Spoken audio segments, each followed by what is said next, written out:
បាទសូមគោរពដល់លោកពូមេភូមិនិងសូមគោរពដល់បងប្អូនសមាជិកសមាជិកាព្រមទាំងថ្នាក់ដឹកនាំនៃសមាគមរួមគ្នាអភិវឌ្ឍដើម្បីសន្តិភាពទាំងអស់បាទថ្ងៃនេះគឺជាថ្ងៃអាទិត្យទី7ខែមិថុនាឆ្នាំ2026ខ្ញុំបាទខិនវ៉ាន់ដឹកនាំបងប្អូនសមាជិកសមាជិកាទាំងអស់នៅក្នុងសមាគមចូលរួមរំលែកទុក្ខមរណភាពនៃសពបងស្រីសយសារ៉េតជាសមាជិកសមាគមដែលទទួលមរណភាពដោយរោគគាពៀតនៅថ្ងៃទី21ខែឧសភាឆ្នាំ2026ដែលស្ថិតនៅក្នុងភូមិតាប៉ែតឃុំជ្រៃលាស់ស្រុកពញាលឺខេត្តកណ្ដាលថ្ងៃនេះផងដែរខ្ញុំបាទ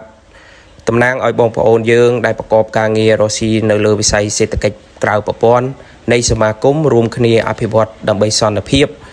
ទូទាំង25ខេត្តក្រុងសូមចូលរួមរំលែកទុក្ខយ៉ាងក្រៀមក្រំចំពោះសមាជិកសមាគមដែលបានទទួលមរណភាពនិងសូមចូលរួមរំលែកទុក្ខចំពោះគ្រួសារសពនៃបងសុយសារ៉េតខ្ញុំបាទក៏បានពំនាំនៅថវិកាដែលបានរៃអាគាសពីបងប្អូនសមាជិកសមាជិកាទូទាំង25ខេត្តក្រុងបានចំនួន2,44,000រៀលបាទក្រៅពីការសួរសុខទុក្ខក៏បានឧបត្ថម្ភជាប្រាក់ទាំងអស់នេះជូនដល់ក្រុមគ្រួសារ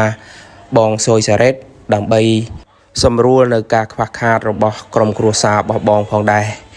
បាទជាចុងក្រោយខ្ញុំសូមអរគុណដល់បងប្អូនថ្នាក់ដឹកនាំសមាជិកសមាជិកាទាំងអស់នៅក្នុងសមាគមរួមគ្នាអភិវឌ្ឍដើម្បីសន្តិភាពជាចុងក្រោយខ្ញុំសូមអំពាវនាវដល់បងប្អូនអ្នកដែលប្រកបការងាររកស៊ីលើវិស័យសេដ្ឋកិច្ចក្រៅប្រព័ន្ធទាំងអស់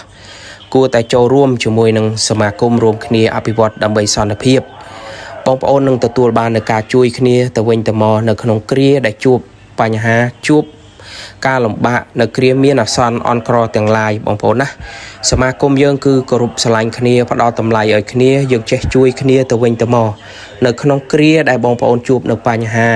បាទជាចុងក្រោយបាទលោកពូមេភូមិព្រមទាំងក្រុមគ្រួសាររបស់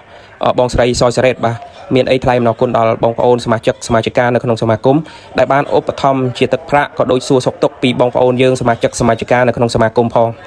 ថ្លែងអំណរគុណដល់ខាងសមាគមដែលកត្តាទីដែលបានគ្រប់គ្រងដល់បងប្អូនយើងដែលធ្វើចូលក្នុងសមាគមរបស់សូមឲ្យបងប្អូនយើងទទួលបាននៅសេចក្តីសុខសេចក្តីចម្រើនទាំងអស់គ្នាបាទសូមថ្លែងអំណរគុណដល់សមាគមអភិវឌ្ឍដើម្បីសន្តិភាពបាទបែបធ្វើផ្នែកជួយខ្មែរបាទចឹងនេះខ្ញុំបាទតំណាងឲ្យមេភូមិសពសយសារ៉េតនិងបងប្អូន